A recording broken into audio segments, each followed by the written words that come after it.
Greetings and welcome to the final, cataclysmic chapter of our series, Warhammer 40,000 History. We have journeyed through 10,000 years of unceasing conflict, witnessed the fall of empires, and seen humanity brought to the very precipice of extinction. But the true story of the 41st millennium and the dawn of the 42nd is not one of slow decay. It is a story of total collapse, apocalyptic battle, and the shocking return of a hero from myth. Today, we bear witness to the end times and the birth of a new, even darker era. This is part 8, and this is where history becomes myth. The Tyrannic Wars, the Great Devourer's hunger. Our last episode ended with the dire portents of a new threat, the Tyranid Hive fleets. While the Imperium was distracted by internal strife and the encroaching forces of chaos, a new cosmic hunger had turned its gaze upon the Milky Way. The first great invasion, Hive Fleet Behemoth, struck in 745 M41, consuming the planet Tyran before its presence was even fully understood. An Adeptus Mechanicus Explorator research station on Tyran first discovered the collection of worlds that had been stripped of all biomass and atmosphere, but the station itself was then consumed. A standard year later, an inquisitor named Fidus Cryptman arrived to investigate.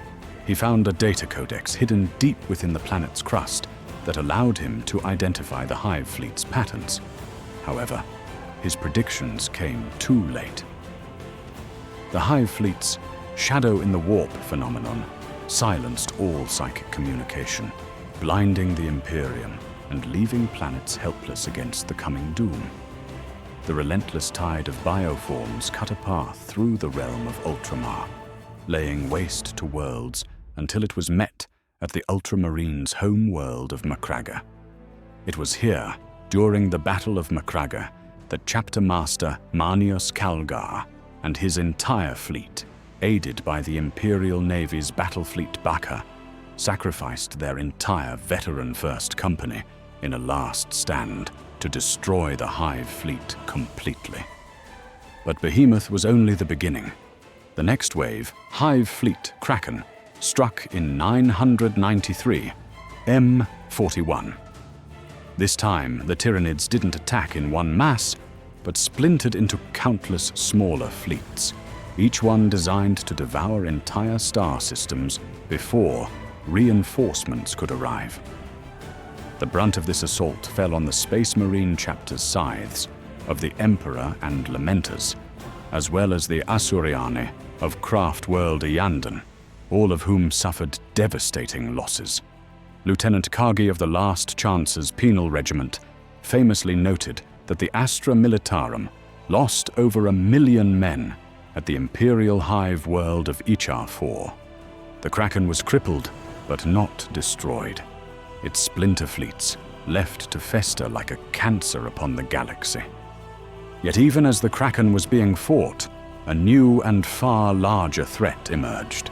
Hive Fleet Leviathan, the third and greatest wave, appeared from below the galactic plane in 997 M41, attacking from 2 points and cutting off huge portions of the galaxy. In a desperate act of strategic genius, Inquisitor Fidus Cryptman initiated a new plan, redirecting the Hive fleet towards the Orc Empire of Octarius. This bought the Imperium a few precious years to prepare, but it also sparked the massive Octarius War, a conflict that allowed the Tyranids to harvest and assimilate new Orcoid DNA, making their future evolution even more unpredictable.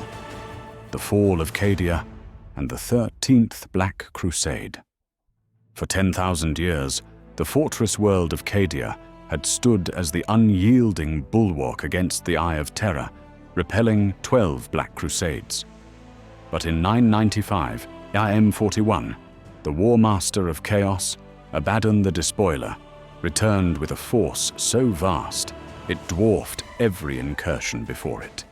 The traitor legions poured out from 100 demon worlds and burst into real space in hitherto unseen numbers, making this the 13th Black Crusade and the greatest conflict since the Horus Heresy itself.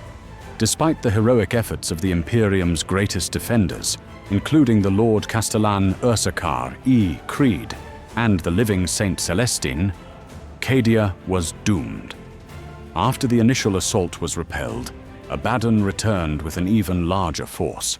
He eventually deployed one of the black stone fortresses he had acquired in the Gothic War, the Will of Eternity. Though destroyed by the Imperial Fist's mobile star fortress phalanx, the despoiler turned its massive floating corpse into a weapon. Flung from orbit, the kinetic impact killed most of Cadia's remaining defenders, and, with its warp-repulsing pylons gone, allowed the Eye of Terror to swallow the world. The geothermal stress caused the planet to rip itself apart. With Cadia gone, the Eye of Terror began to expand across the galaxy in what Chaos forces called the Crimson Path. The Era Indomitus, a galaxy divided, the fall of Cadia plunged the Imperium into an age of unparalleled horror. For a time, all warp travel and astropathic communication became impossible. A period known as the Noctis Eterna, or the Blackness. Worlds fell by the hundreds to chaos, and the Imperium was cut in twain.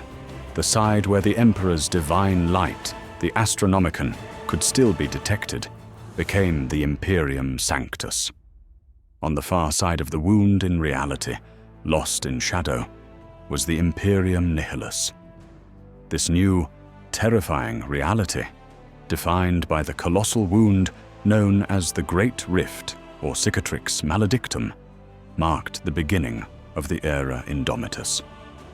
In this new era, the veil between realities grew thin. The number of human psychers exploded in a phenomenon known as the Psychic Awakening. For every world that fell to the dominion of the dark gods, there were also increasing reports of miracles, with the unshakable faith of the Sisters of Battle and other loyal servants of the Emperor manifesting into potent, supernatural defenses against the forces of chaos. This awakening affected every faction, serving as both a boon and a hindrance to their plans. The Terran Crusade and the return of the Primarch. With the galaxy on the brink, a miracle of another kind occurred. In his millennia-long slumber in a stasis field in the shrine of Guilliman on Macragge, the Primarch of the Ultramarines, Robot Guilliman, was reawakened. Immediately embroiled in battle against a chaos assault by the Black Legion, Guilliman, now resurrected, led his forces to victory. He then embarked on a Terran crusade to meet with his father, the Emperor, for the first time in 10,000 years. We do not know what transpired at that meeting, but at its conclusion, Guilliman was restored to his ancient role as Imperial Regent, the Lord Commander of the Imperium, and immediately began to purge the corrupt and incompetent High Lords of Terra. The new era was immediately tested. As the first warp storms broke over Holy Terra, Khorne, seeking to prove his superiority, sent 88 cohorts of his demonic blood legions to assault the Imperial Palace itself. The Battle of Lion's Gate saw a combined force of Primaris Space Marines, Adeptus Custodes, and Sisters of Silence fight side by side under the direct command of Guilliman to stem the red tide. Although the assault was broken, the High Lords were shaken, and the raw power of the warp had been unleashed on sacred soil. The Indomitus Crusade and the devastation of Baal. In a desperate attempt to reclaim the Imperium, Guilliman gathered a new armada, the Indomatus Crusade, the largest concentration of Imperial military forces seen since the original Great Crusade. With newly created Primaris Space Marines from the legions of the Unnumbered Suns, elements of the Adeptus Custodes, and dozens of loyalist Space Marine chapters, Guilliman set a winding course. He traveled to aid beleaguered planets, breaking sieges, and bringing a renewed sense of hope to a desperate Imperium. After the Crusade stabilized the Imperium Sanctus at the Battle of Raukos, Guilliman turned his attention to his home realm. But in the Imperium Nihilus, the fight had raged on. On the Blood Angel's homeworld of Baal, Lord Commander Dante and his successor chapters fought a last-ditch defense against Hive Fleet Leviathan. Hundreds of splinter fleets were defeated, but Dante's call for aid was answered by every chapter of the Sanguinary Brotherhood, including the renegade Knights of Blood. Yet even this was not enough. 5 chapter masters fell in the bitter fighting as the Tyranids began to absorb all biomass, even from the radiation-poisoned deserts of Baal Secundus. As the final perimeter was breached, the Great Rift opened up, blasting the system with etheric storms. The stars reappeared, but the Tyranids were gone. In their place, a new Imperial fleet had arrived, Robota Guilliman and his Indomitus Crusade. The Primarch brought with him Primaris reinforcements to replenish the depleted chapter, and he named Dante the regent of the Imperium Nihilus, charging him with the impossible task of reclaiming that lost half of the galaxy. The fate of Leviathan remained a mystery, but on the now barren moon of Baal Prime, a horrifying clue was found. Xenos skulls were piled impossibly high in the 8-pillared symbol of the bloodthirster Kabanda, who had returned from the warp to do battle.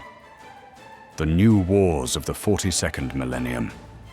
With the galaxy fractured and a Primarch returned, the conflicts of the era Indomitus became more desperate and bizarre than ever before. The War of Beasts saw the strategic hive world of Vigilus, which linked the Imperium Sanctus to the Imperium Nihilus, assailed by multiple factions, including the Black Legion under Abaddon the Despoiler, as all sought to control the Nachmund Gauntlet. The Taledus War was a conflict of faith, where the Dark Apostle Kor Fyron and the Word-Bearers tried to convert the people of the Shrine world of Benediction. The Imperial defenders were only saved by a miraculous psychic event known as the Saints' Wall, which gave the Salamanders and Black Templars time to destroy the Chaos forces. The Plague Wars saw the demon Primarch Mortarion and his Death Guard besiege Ultramar itself. Only the return of Guilliman and his Indomitus Crusade could stem the tide of Nurgle's corruption. And even with a Primarch returned, the threats are unending. The 4th Tyrannic War has begun, with 3 new tendrils of Hive Fleet Leviathan, Nautilon, Promethor, and Grendilus, attacking the galaxy from above and below, still drawn inexorably toward the one light that guides humanity. Holy Terra. The 41st millennium is over, but for the Imperium of Mahn, the war is far from won. With the galaxy torn asunder, half of the Imperium is lost in the darkness of the Cicatrix Maledictum. The God Emperor's golden throne is failing, and a single Primarch stands as the last bastion against total annihilation. This is the state of the Imperium, a vast, fractured, and desperate realm. This is where history ends, and the grim darkness of the 42nd millennium begins. Thank you, Lore Lords, for joining me on this incredible journey. This series may be complete, but the saga of Warhammer 40,000 continues.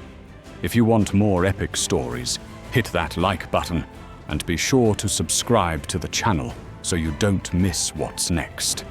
Until then, keep the faith